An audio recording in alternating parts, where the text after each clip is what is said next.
वहीं बिहार में एनडीए में सीट बंटवारे को लेकर बैठकों का दौर जारी है। दिल्ली में चिराग पासवान और धर्मेंद्र प्रधान की बैठक हुई है। बैठक में विनोद तावड़े भी मौजूद।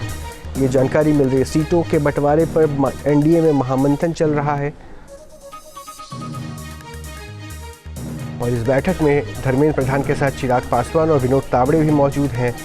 आखिर एलजेपी रामविलास को कितनी सीटें दी जाएंगी, इसको लेकर अभी मंथन चल रहा है। वैसे एक जानकारी ये भी मिल रही है कि बिहार चुनाव को लेकर सूत्रों के हवाले से बड़ी खबर आ रही है कि महागठबंधन में सीटों के बंटवारे पर अब सहमति हो गई है। तेजस्वी के आवास पर महागठबंधन के नेताओं की बैठक हुई और आज महागठबंधन सीट जो शेयरिंग है उसका ऐलान कर सकता है। जो जानकारी मिल रही है उसके मुताबिक आरजेडी 125 सीट्स पर चुनाव लड़ेगी। इसके अलावा कांग्रेस के साथ साथ सीपीएम को भी सीट दिया जाएगा। मोहित दुबे और अपडेट देंगे। मोहित, क्या जानकारी महागठबंधन में सीटों के बंटवारे को लेकर?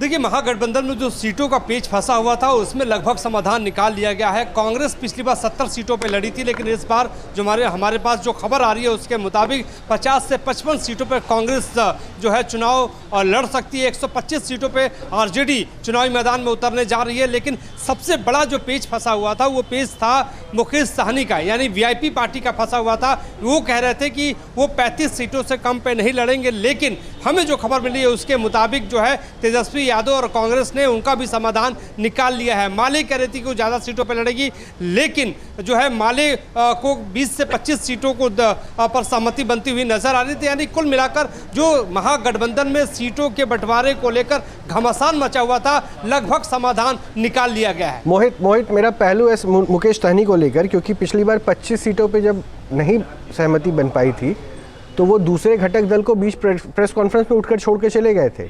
इस बार उनकी दो मांगे थी, सीटों पर संख्या ज़्यादा और उप डिप्टी सीएम का पद। क्या ये मांगे उनकी मानी गई हैं?